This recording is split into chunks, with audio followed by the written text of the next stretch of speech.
Hello and welcome to yet another CNBC TV 18 Investor Camp from Jaipur. This is the first of 2016 and everybody knows 2016 has seen the most horrendous start to the year for the stock market. Markets across the world are down and India is down with them, and everybody's trying to figure out whether the budget can change anything around, or is this going to be another down year for equities after what we saw in 2015. We are in trouble, Sonia. There's no other way to say this. I wish we could come here this morning and say, yesterday the market went up 400 points and that's the beginning of a great run up now. The worst is behind us, so let's rejoice and celebrate.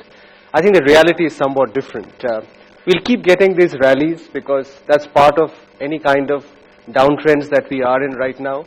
But I think it would be extremely wishful and rankly misleading to tell people that everything is good and things are hunky-dory. India is in a great place and therefore markets will only go up from here on. Things are very complicated at this point. But I would say right now it's time to be prudent. This is not a kind of market which is going to run away from you. You need to conserve your capital. It does not matter if after 6 months you figure out that you're going to buy stocks at an 8,000 Nifty level. That's fine. At least some of the uncertainty would have got cleared. I think right now to go out and buy buckets of stocks is fraught with the kind of risk that you cannot project, and I would not have done it at all. And I cannot with hand on heart recommend it to people that they should be buying stocks when there is such considerable uncertainty in the world. Global factors are beyond our control. We don't understand them. But what we do understand is our own local factors, right? And even there, if you look at this quarter's earnings season from the heavyweights like ICICI Bank, etc., you get a sense that the worst of the economy downturn is not behind us just yet. Where is the brokerage analyst getting this confidence from when he's predicting that things are going to get much better in 2017? Because the CEOs are not saying it. It's the brokers who are saying it. So I would wait and watch. I don't think there is anything in this earnings season which is signaling that we have turned the corner with respect to earnings. But I just come back to the global problem, Sonia. I think earnings are not great in India. But the Indian part of the problem, I think, is much less compared to the global problem. This fall that we have witnessed in January and this downtrend that we are seeing is not primarily because of an Indian problem. India is bad, but India is not as bad as the rest of the world. We are very good compared to a lot of other countries. So I don't think markets are falling because of an inherently Indian problem. And which is the only thing which is giving me a little bit of hope that in the next 6 months, if some of this global mayhem sorts itself out, maybe I'm being wishful here, maybe it will not, then I think there is a case to buy a lot of good companies in India. But if the global markets go into a complete tailspin, then no matter how well HDFC performs or L&T performs or ICICI Bank performs, you will not be able to perform well as a stock market. The mood can't be great going into the Jaipur camp, but there is expectation because domestic investors have put in a lot of money into stocks over the last 12 months. And so they have come in large numbers to figure out if their money is safe and they should keep it there in the stock market in 2016. To talk about that, our first speaker at the camp, Ajay Srivastav of Dimensions Consulting. It's all about taking money off the table. I have only learned one lesson in life is if you made reasonable sums of money, take it away from the table, start investing with the capital again, and over the years you will find that you have accumulated a corpus and have not been sitting in the market for some event somewhere to happen. Like for instance, let's be honest, the Japanese gave us the lifeline yesterday, otherwise it could have been a miserable day in the market. So Japanese gave us a lifeline, the Japanese can take away the lifeline also. So I think the trick in life is, let's take out some money from the market at every day, but at the end of the day, if you stay long enough, my view is you don't multiply your returns, you may lose all the money and walk away. Number two, I think, we all grapple with companies, what to do about companies, and things are volatile. A Maruti may have a problem today, a Sun may have a problem tomorrow, and so on and so forth. I think one of the key things most of the people ignore, and hardly it's spoken about on any of the channels, and I think that's very important, is that what about the leader behind the company? Company may have an event, unfortunate event, but if it has a sound leader, you will find that company will outperform the market and do the best in the industry over the years. Leaders make companies. Companies on their own are, I think, just balance sheets at the end of the day. The third is, I think, what I wanted to share was that there are, as I said, there are certain themes which you can live with over time. And I think you need to identify those themes and live with it as, like I said, pharma, for instance. You certainly find one sector among all, which is definitely, irrespective of what happens to the market. I'm not saying the share price may not go down. It may go down, but that sector will remain strong. And the reason being, you can produce a toothpaste, advertise of, all full-page ads and get to know everybody. You can't bring a drug to the market in a year. It takes you 7 years, 9 years for you to get drugs to the market. Even generics take 5 years. You register, then you submit your samples, and so on and so forth. So these companies are sitting on phenomenal annuity businesses, phenomenal pipelines. So if you were to build a portfolio, at least in Indian context, I would say that among all the sectors that I see today, one I see very clearly is the pharma sector, which stands out. I think in this volatile times that we are in today, we have to invest in equity at the end of the day to get our returns in order. The only way perhaps is to start looking at investing with leaders and not companies. Because companies can go up and down, can have unfortunate events. It's the leaders who look and transform companies into the new tomorrow. And if you look at the track record of the companies, good leaders have given good returns even in bad times, and bad leaders have turned back the good companies into bad returns. So I think the theme should be that are we in the right sector and are we in the companies with the right leaders? Because that will dictate how your returns are and how volatile your earnings are at this point of time.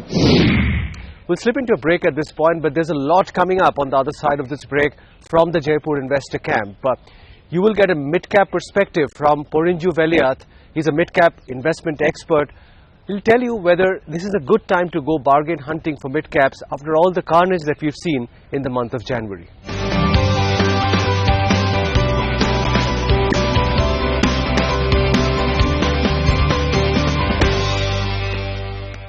Welcome back. You're watching our special coverage of the CNBC TV 18 Investor Camp from Jaipur. Before the break, you heard Ajay Srivastava of Dimensions Consulting laying out an overall perspective of how this year can be for stocks.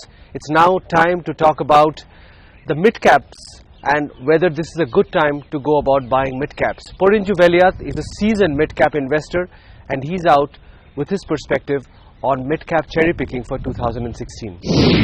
The kind of dynamic economy India has, it gives huge opportunity for value investing in any kind of markets.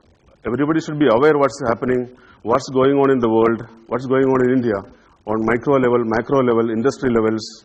The disruptive technology, which is all of us know, it's all very important. I'm not telling one need not know about these things.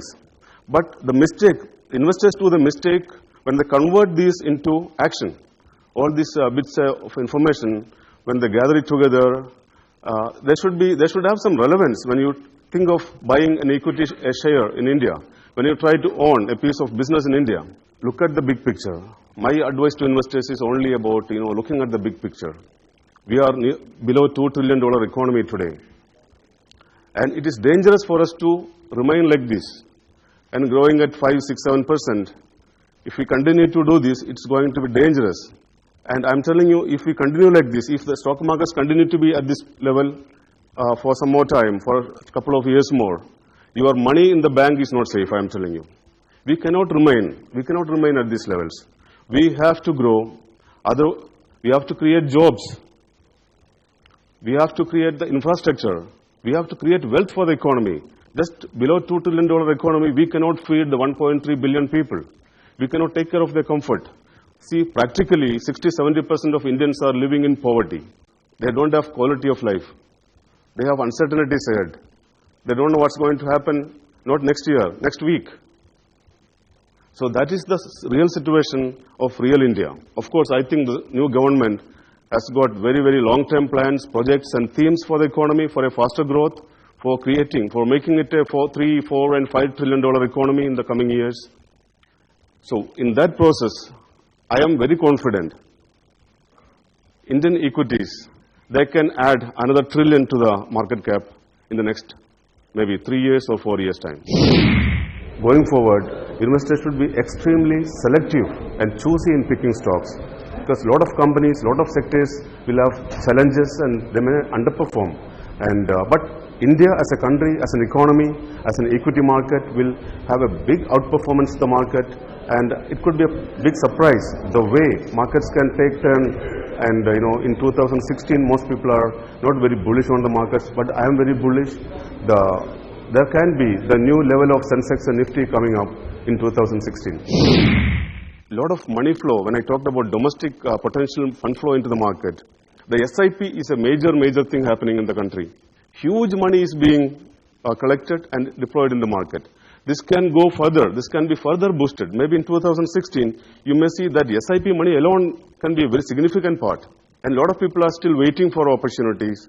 So once the confidence happens, the mood and sentiment changes for positive, not depending on this week's movement, I am telling.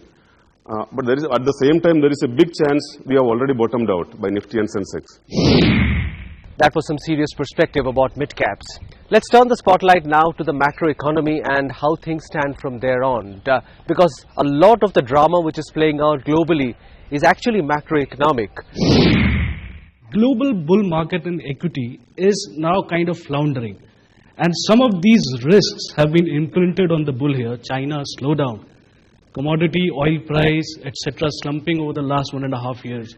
Eurozone, there is a problem of interest rate tightening by one of the most advanced central banks in the world, which is Fed. Profits all across globes are going down. So in this uncertain global environment, equities are not performing. Now, one note of caution here, some of these risks were in the territory of unknown about 2 years ago. So for example, China comes as a very prominent example for us. China was an unknown risk 2 years ago, which is, I would say, 2013, 2014. So in this uncertain environment, I think markets are struggling worldwide, including India. And volatility has become the name of the game. So some of these peaks on the S&P VIX index, they tell you how investors, or to what extent investors are scared in terms of investing in equity markets. And any level of 30 or above is generally not considered to be a very good environment for investing in equities.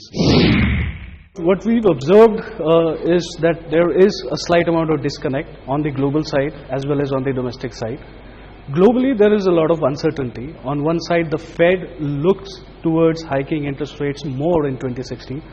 At the current juncture, Fed expects about 100 basis points interest rate hike in 2016, whereas the market expects less than 50 basis points hike from the US Fed.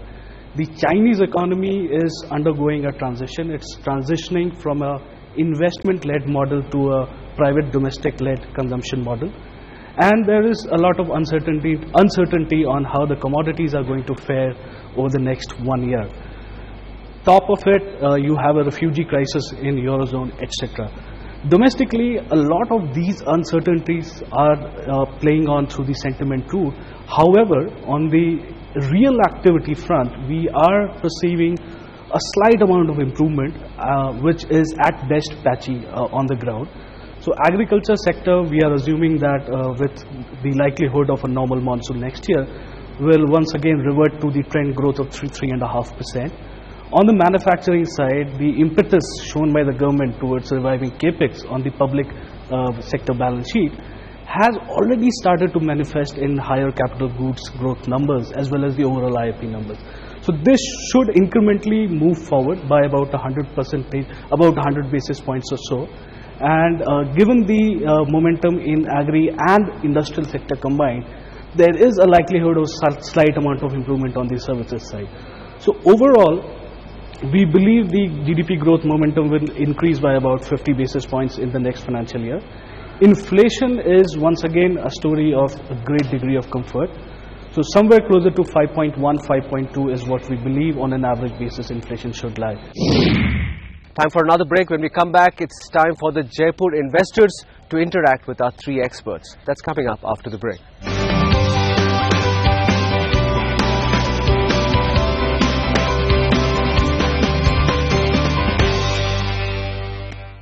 Welcome back. You're still watching our coverage of the CNBC TV 18 Investor Camp from Jaipur. You've heard all our three speakers out, but Now you can hear the Jaipur investor fraternity interacting with our three guests.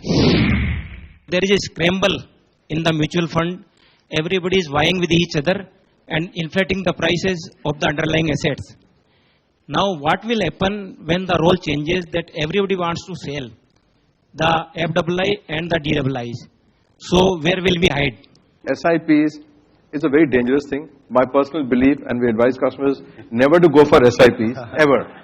And I tell you why SIP is a dangerous thing, because the fund manager actually doesn't know when to put the money in, so he says, chalo, dalte raho, kabhi na kabhi to mera theek ho jayega. Okay? You have to question yourself every time you cut a check, that is it the right place, at the right industry, the right time for me to invest the money. Every money is sacred. It's not about 1,000 rupees, not about 5,000 rupees, not about 50,000 rupees. So the day you cut your check for SIPs, you get no commitment, auto debit, you don't even realize, you start investing into a market where you may not want to invest in the market. So my suggestion is, please be more smarter about your money. Do not go into the SIP mode. That's very convenient for every company, but not so convenient for you perhaps. After WTO, are we entering a new era of economic terrorism, economic war, and economic attack, for which any preparation is required, or whether country is ready or other countries are facing? The new phenomena now, wars will not be for the land and wealth. Wars will be for the economy and a different kind of economic attack, economic terrorism. Economy is same. We see a lot of economic terrorism. We have seen in the world in different countries. Recently you have seen the China devaluation. Are we also facing same kind of economic terrorism, economic war? I think I will not use the word economic terrorism, but I would agree to the fact that the global pie is not growing at the same pace as what it used to grow about 6-7 odd years ago. So what is happening is, in the current environment of very, very feeble global economic growth, countries are struggling to maintain their own growth in various parts of the world where your private domestic demand is very, very weak. So one offshoot of this to be seen is in the post-WTO regime. I would say more and more trade pacts are coming on board. More and more transatlantic trade pact is one example. More and more specialized institutions like the AIIB is coming on board. Currencies are getting, economies are getting into currency wars. So most of the central banks in the world, they now prefer a weaker currency. So Eurozone prefers a weaker currency. Japan prefers a weaker currency. We know what they did just 2 days ago. China prefers a weaker currency. So in this environment, I think there are piecemeal efforts made by every economic region in the world to gain as much share of possible of the global world pie. What would be the next indicator to know, because I'm in the current conservationist mode like you as well. So you said maybe in the next 6 months or 8 months. So what indicators to look at that the market might take the new turn, it will be moving forward upwards? If you look at, there are two things to work with the market. One is international events on which we have really no control. Things happen outside our hands. What we can analyze at best is what's happening inside the country. And the only thing which I can surmise is that we had a huge oil dividend, price dividend for the last 2 years, and we made a hash of it. Okay? The market is where it is, and we should have been actually doing some great guns. The question is, will we change from here, and this budget will be a significant pointer, that things which are left out by mistake or otherwise, will they be addressed in the next 12 to 18 months? And budget is just a one signpost which tells you that is there a change in policy environment? Is there a change away from NPA handling? Is there a change away from this issue of what to prioritize within the budget itself? Because if it is going to be the same budget rehashed with new numbers, then you have little hope to see that the market will change around it, because nothing new is going to happen. So I keep budget as a signpost to see, are there lessons the government has learned that what has not worked in spite of such a huge windfall of oil prices, or will it be more of the same thing? If it is more of the same thing, my doubts will be crystallized. If there is a dramatic change or difference in attitude, tone to what their policy levels instruments are they're going to use, including the RBI on NPA policy, yes, sure, the view on market can change, and quite substantially in a very short time. अभी मैंने आपके ये seminar पूरा सुना कि आपने 30% return दिया है लास्ट 12 ईयर में, जो आपने बताया अभी, उसमें बैंकिंग सेक्टर नहीं है बिल्कुल भी, और जो फंड हाउस जितने भी हैं एमसीज हैं सारे में बैंकिंग सेक्टर होता है, सब फंड्स में होता है, तो हाउ इट पॉसिबल ये कि बिना बैंक के हम 34% रिटर्न या 30+ रिटर्न निकाल के आए, वो एक मैं वो क्यूरी थी, मैं पूछना चाह रहा था आपसे. What I was hinting, going forward, because of the changes happening, the challenges in the economy globally and in India, stock selection is going to be very important. We cannot be complacent like earlier in the past. Many sectors, many companies will just die. They will become zero.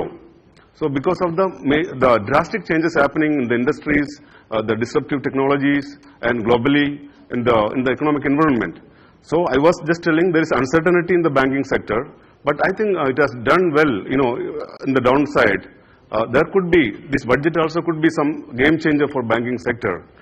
In the sense, because banks need more capital now, and the NPA issues are really very, very bad. So the budget may have certain policy announcements also, along with huge allocation for the capital. So those things can make a bottoming out even in the so-called bad sector in banking, as banking. So I think my giving return in the portfolio management has nothing to do in any particular sector.